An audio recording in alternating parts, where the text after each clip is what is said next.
Hello दोस्तों, कैसे हैं आप सब लोग। उम्मीद करता हूं काफी अच्छे होंगे।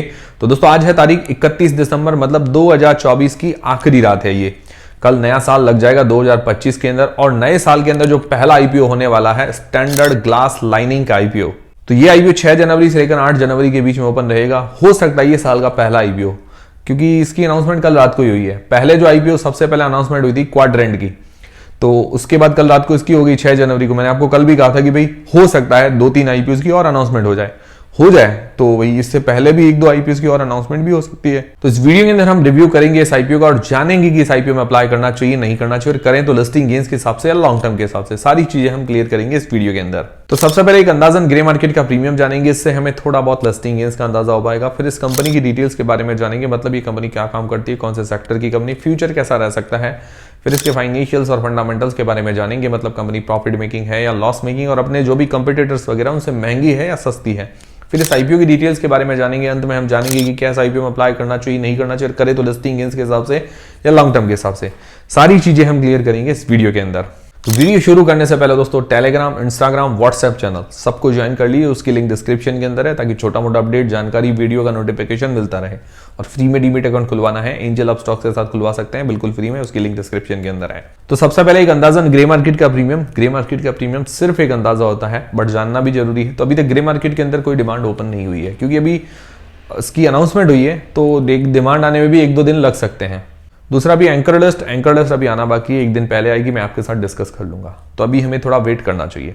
फिर इस कंपनी की डिटेल्स के बारे में जानते हैं, मतलब ये कंपनी काम क्या करती है। तो कंपनी जो है सन 2012 के अंदर इनकॉर्पोरेट हुई थी, करीब 12 साल हो गए हैं अपने ही सेक्टर के अंदर। तो ये कंपनी क्या है कि सिंपल भाषा में आपको बताऊं, इंजीनियरिंग इक्विपमेंट मैन्युफैक्चर करती है। इंजीनियरिंग इक्विपमेंट क्या होते हैं, मतलब ये जो भी छोटी मोटी मशीनें होती है, जिनको आप इक्विपमेंट्स बोल सकते हैं, जिनकी मतलब जरूरत आप कह सकते हैं कि भाई जरूरत के हिसाब से जो मैन्युफैक्चरिंग होती है या आविष्कार होते हैं, वो इस टाइप के, जैसे ये भी एक इंजीनियरिंग ही है। तो इस टाइप के जो इक्विपमेंट्स वगैरह होते हैं वो ये मैन्युफैक्चर करती है।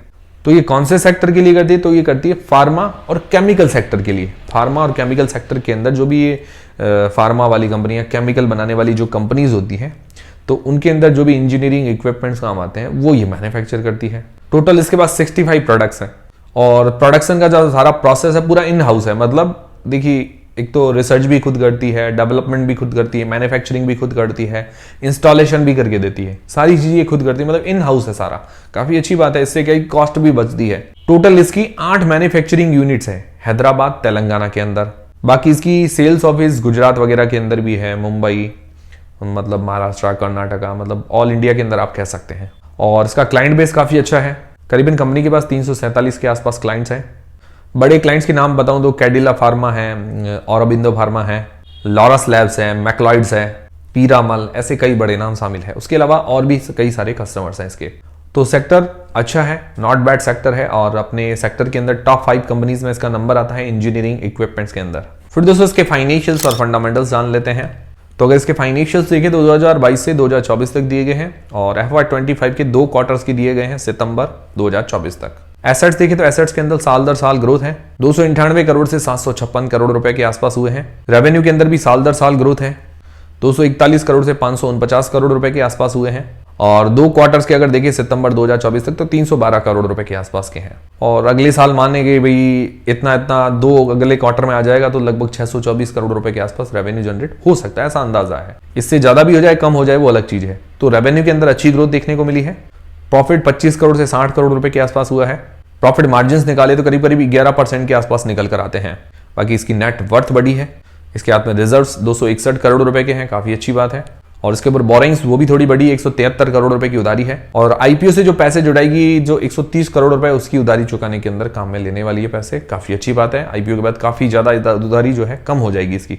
डेट टू इक्विटी रेशियो 0.32 का निकल कर आता है, जो कि कम है। मतलब कंपनी फाइनेंशियली अच्छी नजर आ रही है, और आईपीओ के बाद और अच्छी हो जाएगी। ROE 20% के आसपास की है, ROC 25%, काफी अच्छी है। फिर इसका P, price to earnings ratio है नियरली 40 के आसपास का। और अगर इसके पीयर से कंपेयर करें तो रेवेन्यू के मामले में सबसे छोटी कंपनी है ये। और ये जो आंकड़े आप देख रहे हैं साइड में मिलियंस में दिए गए हैं। उसके पीयर्स में बड़े नाम गए हैं, थर्मैक्स, प्राज इंडस्ट्रीज और GMM जैसे इसके पीयर्स हैं। तो उनका पी 30 से लेकर 81, मतलब 30 से लेकर 81 का निकल कर आता है। तो अपने पीयर्स के मुकाबले ज्यादा महंगी भी नहीं है, और आप ज्यादा सस्ती नहीं कह सकते, बट महंगी भी नहीं है। कंपनी की वैल्यूएशंस ओके ठीक है।